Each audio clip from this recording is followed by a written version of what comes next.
swear them. He says he's got a bad addiction, but you broke up patching. Oh, when you ain't done shit, will you kill it, just miss him.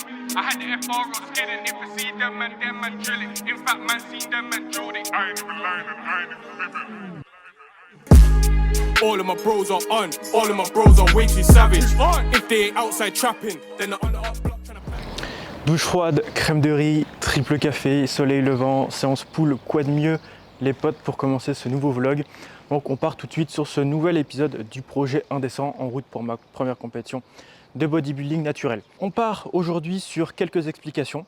Qu'est-ce qu'un dévolume? Je suis en semaine de dévolume couplé à une semaine de maintenance calorique. On va voir aussi comment déterminer si tu as besoin d'une semaine de deload ou de dévolume. Et on va aborder évidemment l'avancement de la prépa avec des poids de corps au plus bas, une moyenne au plus bas. Hâte d'avancer sur ce vlog, de vous présenter tout ça. Et puis on part tout de suite sur la séance pool. Allez, c'est parti.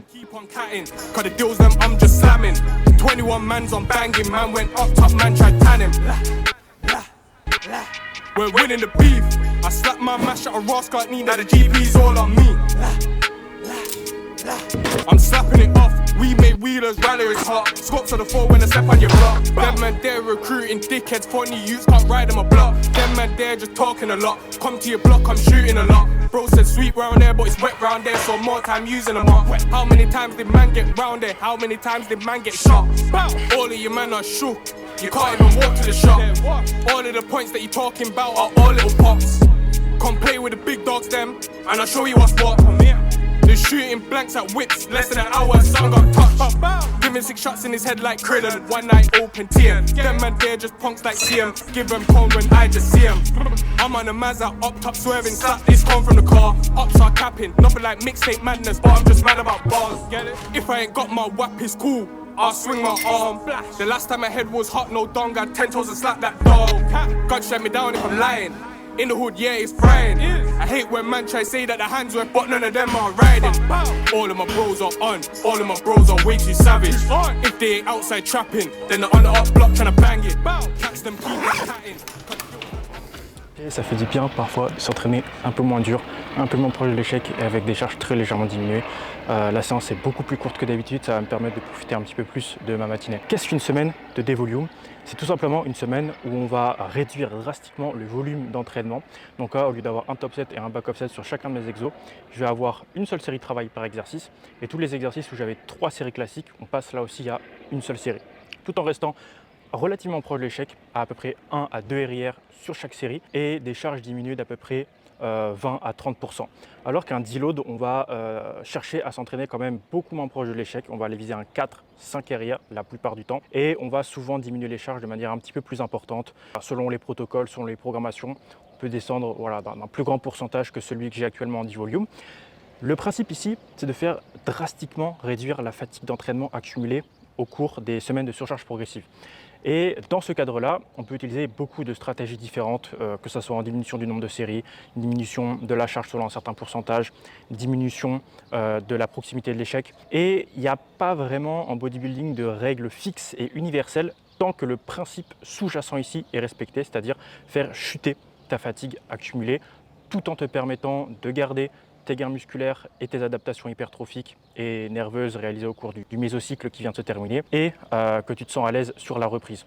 Donc on peut utiliser beaucoup de méthodes différentes. Il y a certains bodybuilders qui prennent 4 jours de repos d'affilée, certains qui prennent 3 jours de dévolume plus 4 jours de repos sur la semaine, certains qui gardent exactement le même nombre de jours d'entraînement au cours de la semaine mais qui réduisent du coup les charges, la proximité de l'échec, etc. Il y a un nombre incalculable de manières de prendre un dévolume ou un deload, mais tant que le principe est respecté, on est bon là-dessus. Mon dévolume, ça sera mon push, lower et pull de mon début de semaine et 4 jours de repos consécutifs derrière. Au bout de 2 jours, je ressens déjà un énorme regain d'énergie. J'étais à plat la semaine dernière. Donc on voit directement rien que l'impact de 2 séances avec une grosse diminution du volume et une légère diminution de l'intensité et des charges. Pourquoi est-ce qu'on couple cette semaine de dévolume avec une maintenance calorique? Tout simplement parce que le principe d'une semaine de dévolume ou de deload, c'est de faire chuter la fatigue accumulée.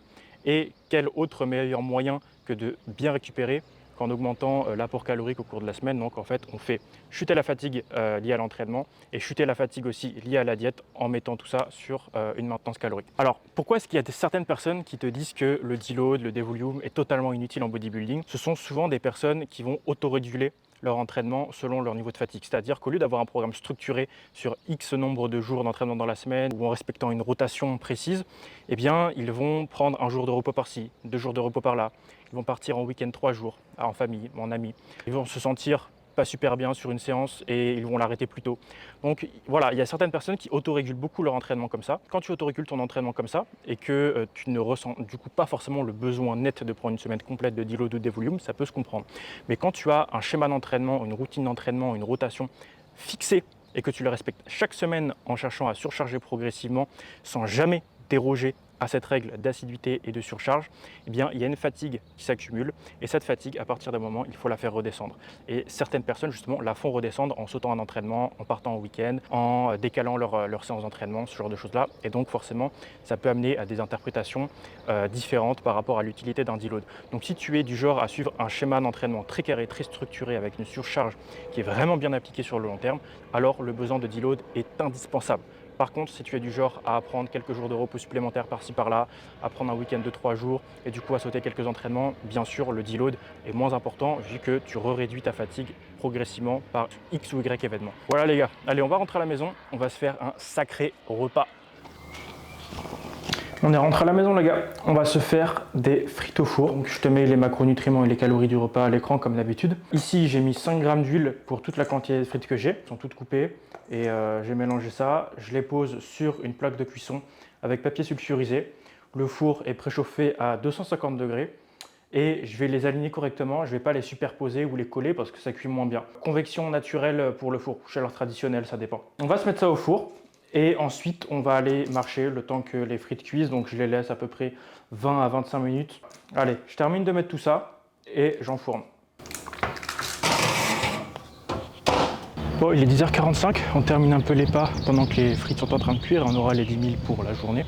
Comment reconnaître tes besoins d'une semaine de dévolume et d'une maintenance calorique quand tu sens que la fatigue est beaucoup plus présente que d'habitude, un appétit perturbé, un sommeil perturbé également, tu sens que tes charges à l'entraînement sont beaucoup plus lourdes, tu as l'impression de manquer de focus et de détermination sur tes séances alors que d'habitude tu n'as aucun problème de mindset et de concentration justement, moins de plaisir ou une patate dans la gorge quand tu penses au training. Personnellement je sais que quand je suis vraiment au bout d'un cycle et que je dois prendre la semaine de deload, j'ai une boule dans la gorge quand je pense au training et c'est systématique depuis 3-4 ans que je prends fréquemment mes deloads quand j'en ai besoin. Donc voilà, il y a pas mal de signes annonciateurs. Par exemple, appétit perturbé, j'ai pas vraiment de mon côté, sommeil perturbé non plus, mais c'est plus lié à problème de focus, les charges qui paraissent plus lourdes sur les séries d'échauffement et voilà, la petite anxiété quand je pense à la salle, ça c'est vraiment mes repères personnels, les tiens peuvent être totalement différents. Attention aussi à bien différencier le fait de faire une mauvaise séance et le fait d'avoir vraiment besoin d'un deload parce qu'une fatigue s'est accumulée. Il y a fatigue et il y a fatigue. Voilà. Que la semaine dernière, j'ai probablement jamais été à un tel niveau de fatigue à plat quoi. J'étais à plat. Lié au fait que je sois à un body fat, je pense au plus bas que j'ai dû connaître pour l'instant, et aussi au fait que je sois un maintien des performances alors que j'ai déjà perdu 6 kg depuis le début de la prépa.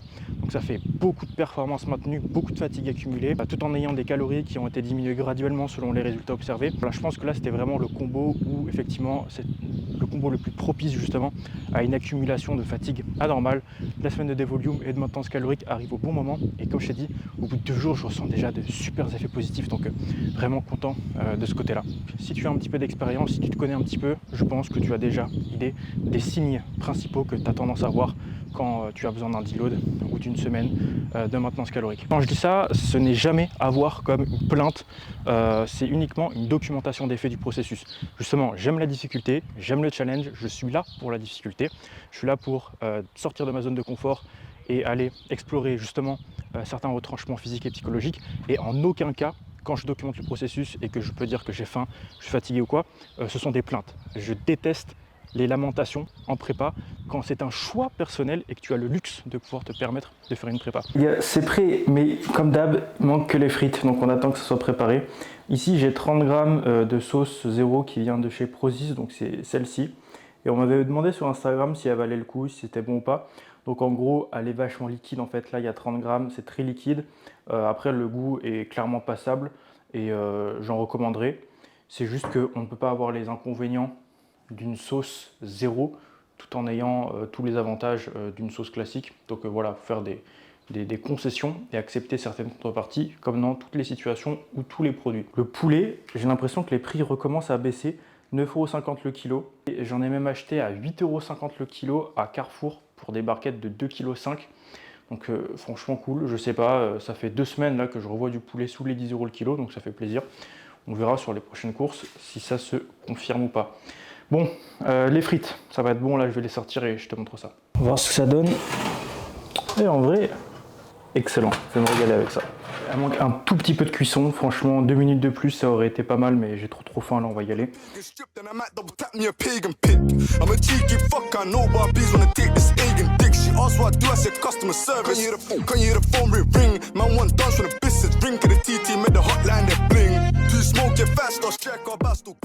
Troisième et avant-dernier repas de la journée les gars, bol de fromage blanc 0% avec de la whey et des framboises surgelées à l'intérieur. Soit des fruits surgelés, des fruits rouges surgelés, soit des fruits frais quand c'est pas trop cher.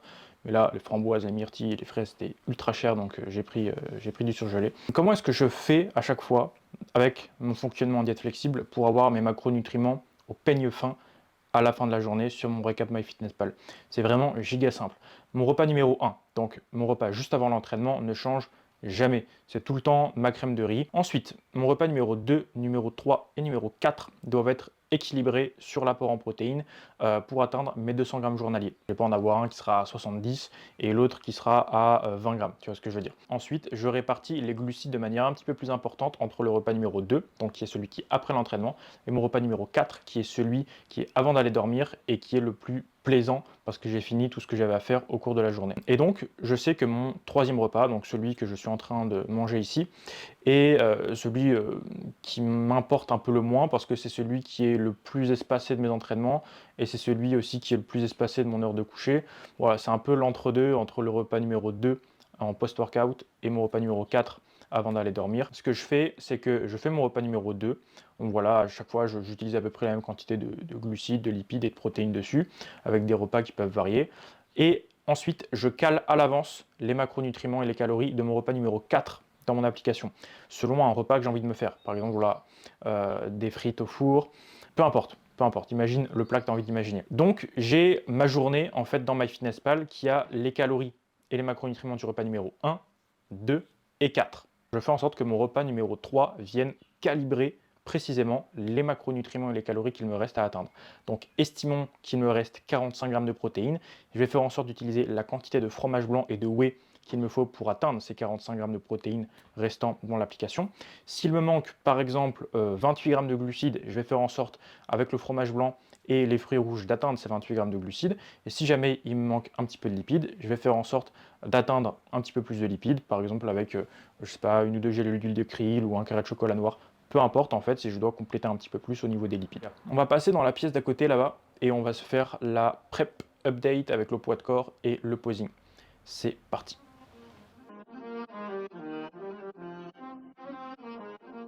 Donc, par rapport à notre poids de corps, on s'était arrêté sur le précédent vlog au 24 mai. Donc j'étais à 78,3 sur la pesée du jour avec une moyenne de la semaine qui s'était consolidée à 78,2 kg. Donc la petite diminution calorique qu'on avait fait, si tu ne l'avais pas vu, je t'invite à aller voir la vidéo. La modification est expliquée. Nous avait amené du coup à une perte de 600 grammes sur la moyenne. La semaine suivante, du 29 mai au 4 juin, on avait du coup une très légère perte de poids de corps de 60 grammes seulement, donc c'est ridicule. Mais c'était la dernière semaine de programmation actuelle, avec une fatigue qui était très importante, un niveau de stress lié à l'entraînement qui était assez important aussi, une envie de manger qui commençait à se développer un petit peu plus, quoique ça j'arrive vraiment à vraiment bien le gérer. Disons que c'est pas une vraie faim, c'est juste l'envie de manger plus, quoi, c'est tout. De toute façon, la vraie faim commencera à arriver à un moment ou l'autre, mais on est là pour ça. On est là pour l'accueillir avec le plus grand des plaisirs et connaître le challenge. Ça fait partie du jeu. Donc cette semaine, on est à 3000 calories. Trop bien.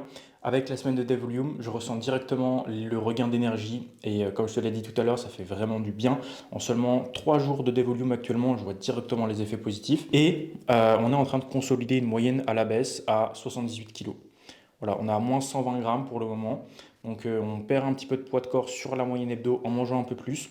Comme quoi la semaine dernière était probablement sujette à un petit peu de rétention d'eau liée au niveau de fatigue élevé, niveau de stress plus élevé. Donc là voilà, ça va vraiment me remettre vraiment d'aplomb pour commencer à partir du lundi 12, une nouvelle phase de déficit calorique. On est actuellement à 16 semaines avant l'échéance, donc du 7 octobre 2023, WNBF Heroes Cup. Ces 16 semaines ne seront pas uniquement dédiées à du déficit calorique. Évidemment, on aimerait intégrer 4 semaines avant la compétition où on remange pour vraiment arriver full le jour J. C'est une méthode peu répandue mais qui se fait vraiment dans le bodybuilding naturel et qui est très intéressante justement pour arriver à un état de fatigue faible le jour J est vraiment plein. Du coup, on a à peu près 12 semaines théoriquement de déficit à appliquer, plus 4 semaines de réaugmentation calorique. Et il est possible que dans ces 12 semaines, même c'est très probable, qu'il y ait des refeeds, pas forcément des semaines complètes de réaugmentation calorique et glucidique, mais peut-être des jours isolés, 2-3 jours isolés, ou des semaines complètes comme celle qu'on est en train de faire là. Ça, on ne peut pas le prédire à l'avance, ça viendra selon les résultats, l'avancement de la cut et les ressentis personnels. Évidemment, personnellement, je trouve que les ischios de dos commencent à sortir un peu plus, les adducteurs commencent à sortir aussi un petit peu plus. Il y a un petit peu plus de veines, je trouve, qui apparaissent au niveau de l'épaule sur la pose de profil. Je trouve aussi que sur la pose double biceps de face, les bras commencent à être un peu plus creusés, un peu plus veineux, notamment au niveau des avant-bras aussi. Quelques changements, quelques lignes supplémentaires. Je te laisse là avec le posing. Je te remercie. On se dit à très vite pour une prochaine vidéo. Allez, salut. Call from the hunting, I met that bang. Rise and tan, I hate when I'm close and the hunting jams. So I keep around me on man. Dot team tryna lift up, man. They keep like Jackie Chan, but be like Cardi, I want Nani. I just wanna lock this weapon and deal with both like Panda Poe. Bro with work in the Paris, press them a door and whip the snow. Man try mess and get violent, they got from the riding. I was with bro telling residents go to the pagan boys stop hiding. I was locked up and the gang was riding. I came fresh home and I up that mileage. Ding dong swerving up, block lurking. Bros amped up, I'm in the back with Salem. Yeah, my dog, that's Stewie and Brian. More like Eddie. I got M's